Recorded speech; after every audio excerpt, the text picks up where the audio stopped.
train!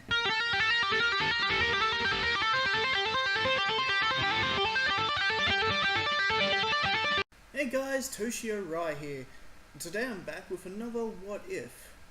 This time, what if Gohan was trained earlier?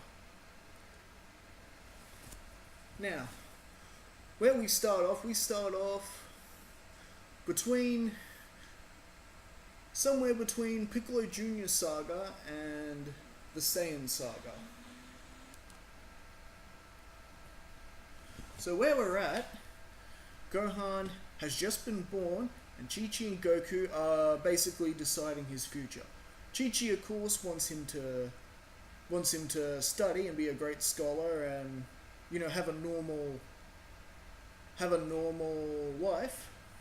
Where he's using his brain instead of his muscles, which, of course, that's Chi-Chi for you. However, Goku is a bit more insistent on Gohan training than he is in the original anime. He's telling Chi-Chi this is a good opportunity for father and son to bond. As well, he stresses that it's important that a kid learn how to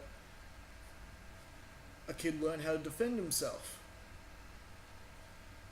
And so Chi-Chi can't really argue that. I mean, they live in the jungle, for crying out loud. Hungry tigers and dinosaurs and things. So with Goku using that sort of logic, Chi-Chi has no choice but to agree. Yeah, okay, it's probably best that Gohan does learn to fight. But they agree that Gohan only trains 3 hours a day, as well as study for a vast majority of the day, and having a couple of hours to play before dinner. And that pretty much goes on for the next 3 to 4 years, until the big reunion at Master Roshi's Island, which of course is the very beginning of the Saiyan Saga. So they go off to Master Roshi's, and meanwhile, Raditz has arrived on Earth. He's looking around, he sees the planet's not only not destroyed, it's thriving. So this mysterious Kakarot person he's looking for has completely messed things up. Kakarot's mission was to wipe out all life, and he hasn't done that, and he's had nearly 25 good years to complete that mission, roughly. Alright, so Raditz is spending his time looking for this Kakarot person, of course, being Goku. And he's run into Piccolo along the way, thinking at first, okay, this might be Kakarot, he seems pretty strong, but nah, it's the Namekian Piccolo. And that whole exchange between them goes down exactly the same as it does in the original story. And then, of course, he detects 2 other power levels significantly close to each other.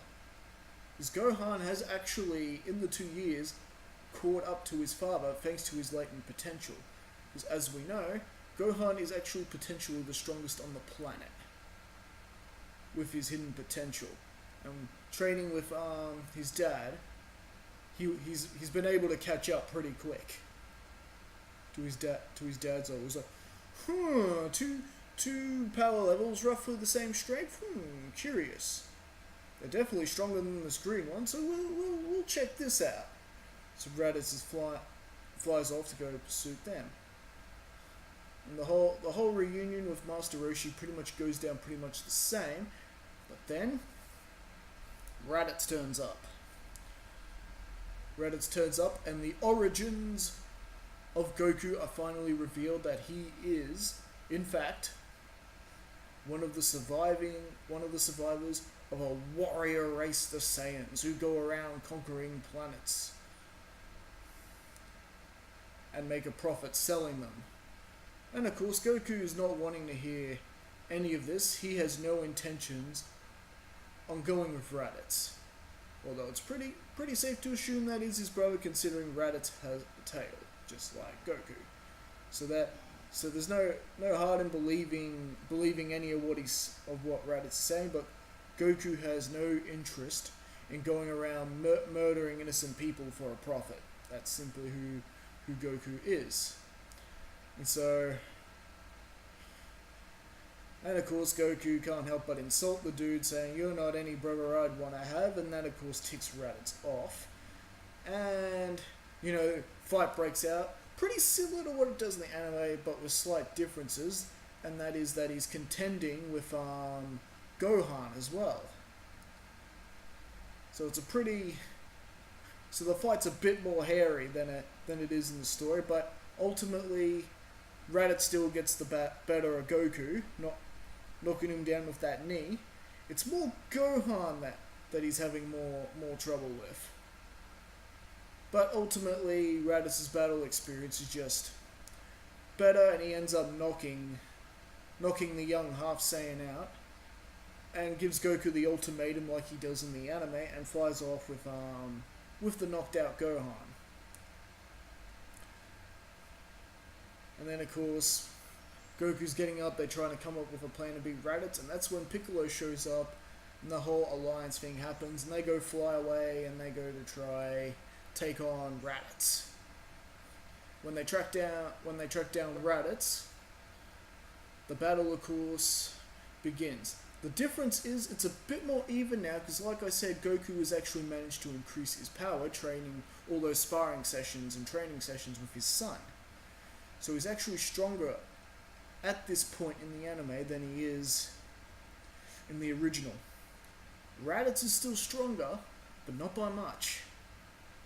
Not by much, and with Piccolo helping as well, it's proving to be not exactly a good situation that Raditz wants to be in. But Raditz basically, being the cautious Saiyan that he is, he reminds Goku that he has his son knocked out in his spaceship, and he could just blow up the spaceship and kill his son. And that seems to make Goku stop dead in his tracks, because we know Goku's compassion is his weakness, as we well know. And that's when things start to turn more in Raditz's favor. And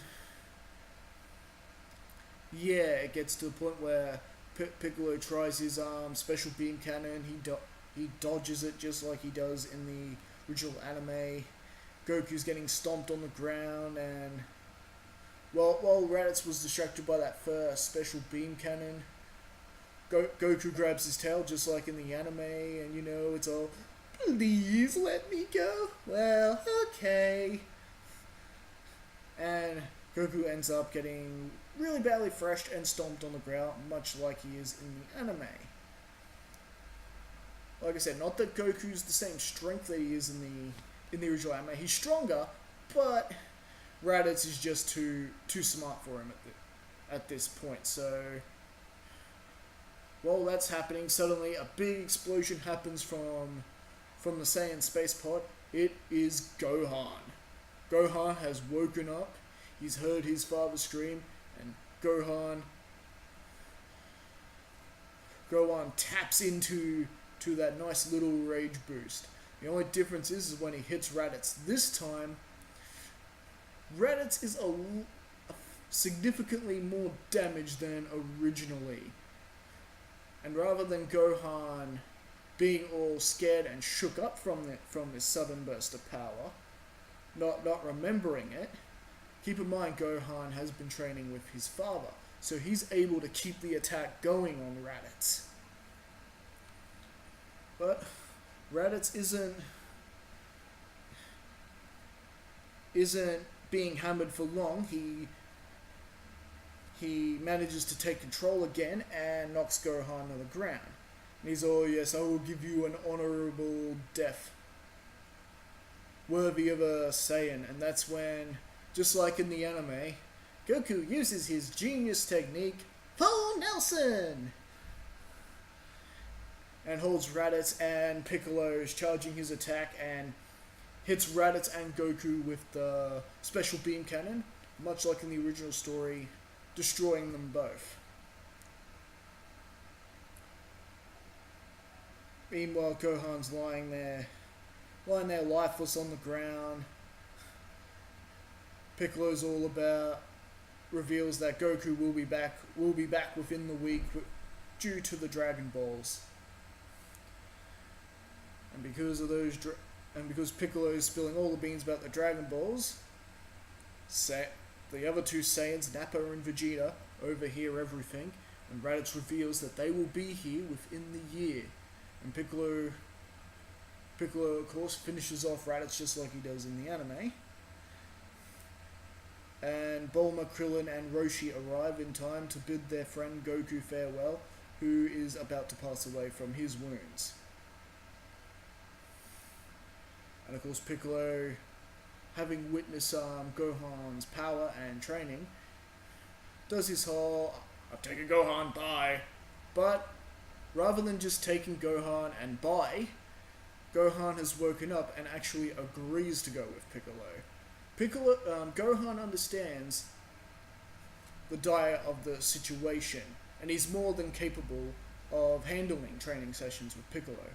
Also, so he thinks. Never actually trained with the Namekian before. He's gonna give it a go because this is a lot more important than any studying. And Gohan just asks Krillin to tell Chi-Chi what's going on, what's happened to their father, and why Gohan has to go. And so the training between them pretty much goes off per normal. Except there's none of this 6 months, take care of yourself, kid, for 6 months and then I'll train you. Gohan's already received training from his father, so they can pretty much go at it and start sparring with each other and training with each other for that full year, non-stop, from the get-go. Meanwhile, Goku has been led on to Snake Way with permission from King Yama and both Kami. And he's running off, doing all that. He runs into Princess Snake and ultimately ends up with King Kai and starts that training. And meanwhile, Gohan and Piccolo's training is proving to bear a lot more fruit. Their power is actually significantly increasing due to they've been just basically going at it day in and day out for the full year. Meanwhile, Piccolo having to deal with that initial transformation of Gohan and the giant ape. And of course destroying the moon. That all happens the same. And of course Krillin, Tien, Yamcha, Yajirobe, Chaozu, they all get training at the lookout just like they do in the original story. That is all the same. And then a year has gone by and now the Saiyans have arrived, causing their initial destruction, and they ultimately encounter Piccolo and Gohan waiting for them. They are by far the strongest on the planet, and everyone else assembles right then and there. And this is where I think we'll leave off for now. Part two we'll get into what happens now that Nappa and Vegeta have arrived. So, and yes, there'll definitely be a part 2. Definitely, you're definitely going to want to check that out. And I'll be back some other time with that, as well as the other What If I'm currently working on, What If King Piccolo 1, Part 3. You're not going to want to miss that too, as well as the other Dragon Ball content that's coming on this channel. So definitely like, subscribe, comment, and yeah, I'll be back next time for another dose of What If. Alright, see you all next time.